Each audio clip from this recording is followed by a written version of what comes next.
Welcome to 724 में आप सभी का स्वागत है। मैं जो चंदा शहर शोलापुर बाशापेट में इस वक्त में मौजूद हूँ।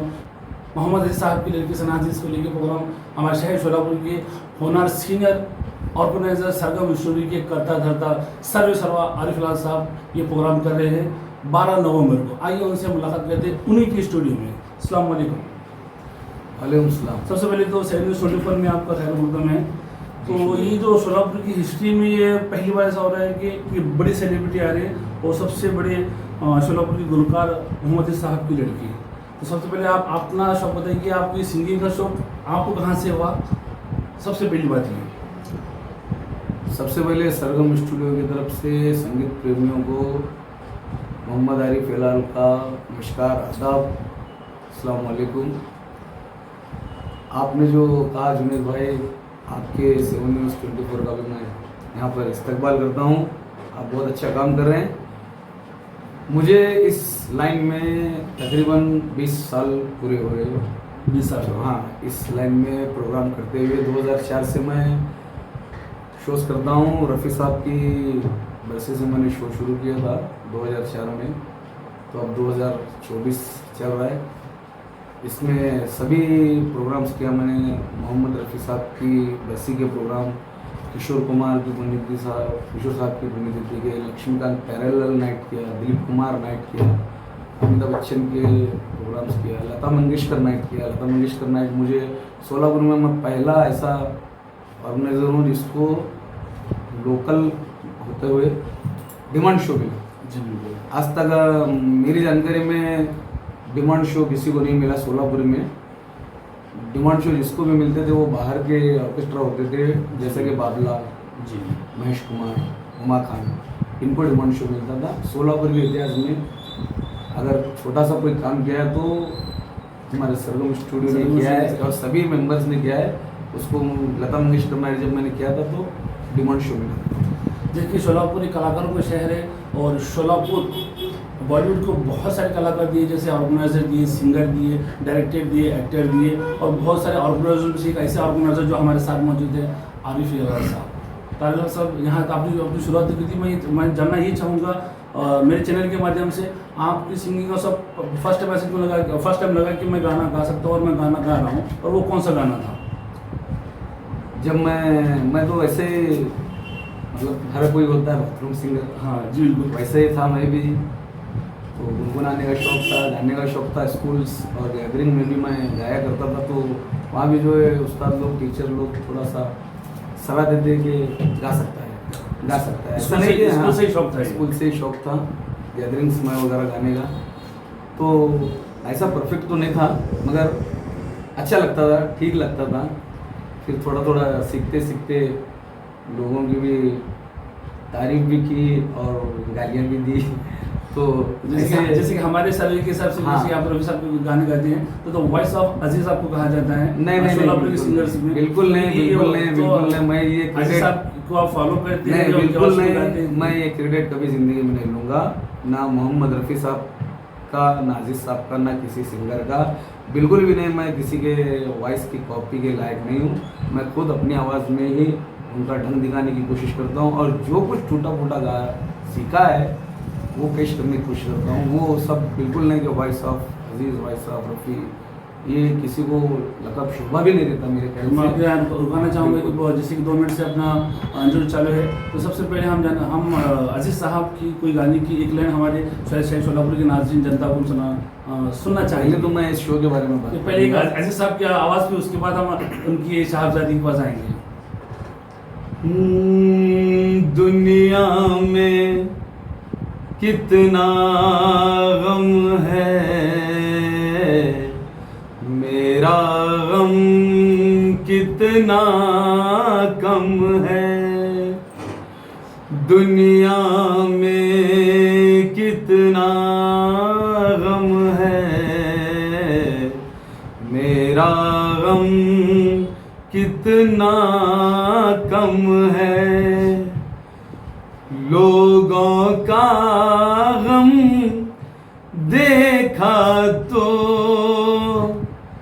मैं अपना गम भूल गया।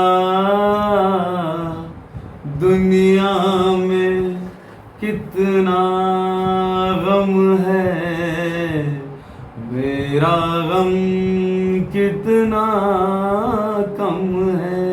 बहुत हम आते हैं आपके यादों की महफिल सना अजीज। सना अजीज, इनसे मुलाकात आपकी कैसी हुई और सना अजीज को लेके शायद शोलापुर, उनको शोलापुर लाने के लिए आपके माइंड में कैसे आया? हाँ, ये बड़ा अच्छा सवाल है। मेरी सना जी से कभी मुलाकात नहीं हुई। पहली बात तो मेरी हुई थी मोहम्मद अजीज साहब से मुलाकात। इस सबसे मुलाकात हुई? हाँ जी, माशाल्लाह। मेरी अजीज साहब से गुलबर्गा में मुलाकात हुई थी। स्टार्स ऑफ मेलोडी जब्बार भाई के ग्रुप से मैं गया था, वो मुझे लेके गए थे और उनका बड़ा हाथ है मुझे अजीज साहब से मिलाने में। तो वहाँ पर एक शो था गुलबर्गा में, मैं अजीज साहब के साथ में था और जब मुलाकात हुई तो उन्होंने मेरा परिचय कराया कि ये आपके गाने गाते हैं मोहम्मद अजीज साहब और शोज भी करते हैं छोटे छोटे। सिंगर है बोल के नहीं मिलाया, आपके गाने गाते हैं, आपकी आवाज़ में ऐसे मिलाया। तो ऐसे मिलाया तो आपसे बहुत प्यार करते हैं, मोहब्बत करते हैं। तो बहुत खुश हुए मोहम्मद अजीज साहब और फिर उन्होंने मजाक मजाक में बोल दिया, यार तू ही गाएगा क्या, मुझे भी बुलाएगा कभी सोलो पे। तो मैं बोला सर मैं तो बहुत छोटा आदमी हूँ, मैं ऑटो रिक्शा चलाता हूँ और ये छोटे छोटे शोज करता हूँ, मैं आपका इतना बड़ा लीजेंड है आप, तो मैं आपकी फीस आपका मानदान मैं कैसे दे सकता हूँ, नहीं दे सकता, इसलिए छोटे छोटे शो करता हूँ। तो वो बड़ा खुश हुए मेरी बात से, यही बात से बड़ा खुश हुए थे। बोले तू ऑटो रिक्शा चला के ये सब करता है तो कभी ज़िंदगी में मेरी ज़रूरत पड़ेगी तो मुझे बुलाना और मुझे जो देना है दे, मैं तेरे लिए आऊँगा। तो मुझे बहुत खुशी हुई थी इस बात की। वो फिर वो बात वैसी ही रह गई, वो वैसे ही रह गई बात। फिर कुछ सालों के बाद लाना, अजीज साहब को लाना, ऐसा कुछ प्लान चल रहा था। फिर उसमें अचानक अजीज साहब को दिल का दौरा पड़ गया और वो दुनिया को अलविदा करके सबको चले गए। फिर वो खराब अधूरा था। तो फिर इस बार ज़रा मौका आया, मैंने सोचा कि इसको उसको बहुत से लोगों ने बोला इनको लाएंगे उनको लाएंगे इनको लाएंगे। तो फिर मेरे दिमाग में था कि मुझे अजीज साहब को लाना था, अजीज साहब को लाना था, तो अजीज साहब को दिमाग में था। फिर वो नहीं हो सका तो बाद में उनकी साहबजादी जो बहुत ही अच्छा गाती है और बहुत ही फेमस भी हो चुकी है, बहुत ब्रिलियंट है बिल्कुल सना जी। मैं उनकी वीडियोस देखता था। फिर मैंने सोचा कि अब साहब तो नहीं रहे तो उनकी साहबजादी जो सना अजीज प्लेबैक है और हमारी दुआ है कि वो बहुत बड़ी सिंगर बन जाए और बहुत अच्छी गाती है। तो मेरा प्लान हुआ कि इरादा हो गया कि मैं उनको लाऊंगा और मदद भी हुई है, कोशिश भी चालू है, बात भी सब कुछ हो रहा है। तो इंशाल्लाह बहुत अच्छा होगा। सना जो बड़े बड़े प्रोग्राम होते हैं, बहुत बड़े बड़े स्टारों के साथ उनके प्रोग्राम होते हैं जी, उन्होंने सोनू निगम साहब के साथ भी गाते हैं वो, और शान और सुधीर भोसले ऐसे बड़े बड़े सिंगर्स के साथ गाते हैं। बड़ी बात है कि वो हमारे कहने पर उसमें हमारे अकबर सोलापुरी साहब जो हैं बॉम्बे से, उनका भी बहुत बड़ा तो इसमें आपकी हाथ है। कोशिश है, आपकी मेहनत के जरिए शायद शोलापुर वाले लाइव सना अजीज को देखेंगे आप जी बिल्कुल लाइव है। जब्बार भाई का ऑर्केस्ट्रा स्टार्स ऑफ मेलोडी, जिसमें 12 से 15 म्यूजिशियन इंशाल्लाह इसमें बजाएंगे और बड़ा एक बजट का प्रोग्राम है। कोशिश कर रहे हैं, सबकी दुआएं चाहिए। जैसे कि यहाँ पर अकबर शोलापुरी साहब का भी यहाँ पर दिख रहे हैं, तो इंटरनेशनल एंकर है जी, बड़े बड़े इंटरनेशनल कलाकारों के है। साथ, एक्टर के जी, साथ, उन्होंने भी काम किया है। बहुत बड़े ऑर्गेनाइजर हैं। सोनू निगम साहब को भी पेश किया है, खुद अजीज साहब को 4 बार उन्होंने पेश किया है। अजीज साहब के साथ काम कर चुके हैं बड़े बड़े विपिन सचदेवा, देवाशीष दासगुप्ता, अलका याग्निक, कुमार सानू, बड़े बड़े सिंगर्स वो हैंडल कर चुके हैं। फिर आपकी शो की तैयारी किस हद तक चालू है और आपके जो ग्रुप है, ग्रुप का जोश किस तरह से चल रहा है? सब काम कर रहे हैं, हाँ सब मेहनत कर रहे हैं और सब लोगों का सपोर्ट तो बहुत अच्छा है। अभी देखेंगे इंशाल्लाह क्या क्या होता है। तो शायद शोलापुर के जो संगीत प्रेमी है वो लोगों को आप क्या कहना चाहेंगे आपके प्रोग्राम के लिए? बस यही बोलूँगा कि बहुत अच्छा शो होने जा रहा है। उसमें और बड़ी बात ये दिख रहा है कि आपका शो टिकट पर है 200-300 रुपये। जी टिकट पर शो। हाँ, इस बार मैंने कैसा है थोड़ा टिकट ज़्यादा नहीं रखा है, थोड़ा ही रखा है। उस हिसाब से अगर मैं सना अजीज के लेवल के अगर हिसाब से दूँ तो टिकट ज़्यादा रखना चाहिए, लेकिन मैंने बस थोड़ा टिकट रखा है और हमारा इरादा है कि अगर इसमें कुछ हमको कवर भी हो जाए तो स्कूल के जो गरीब बच्चे हैं उससे अगर कुछ फ़ायदा हो तो उनको हम कुछ मदद करना चाहेंगे। हाँ, अगर हमारा सब ठीक ठाक हुआ और उसमें कुछ हमको अगर मिला तो हम वो फ़ायदा भी नहीं लेंगे, बच्चों के लिए कुछ करेंगे, ऐसा हमने सोचा है। इंशाल्लाह देखेंगे क्या क्या होता है, कोशिश तो चालू है।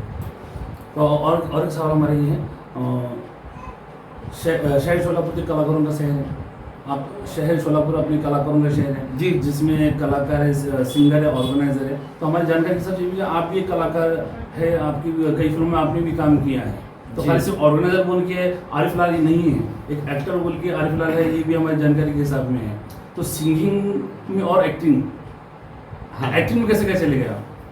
नहीं, मैं पहले एक्टिंग में ही था। पहले एक्टिंग में थे? हाँ, अच्छा, एक्टिंग करते हुए सिंगिंग में?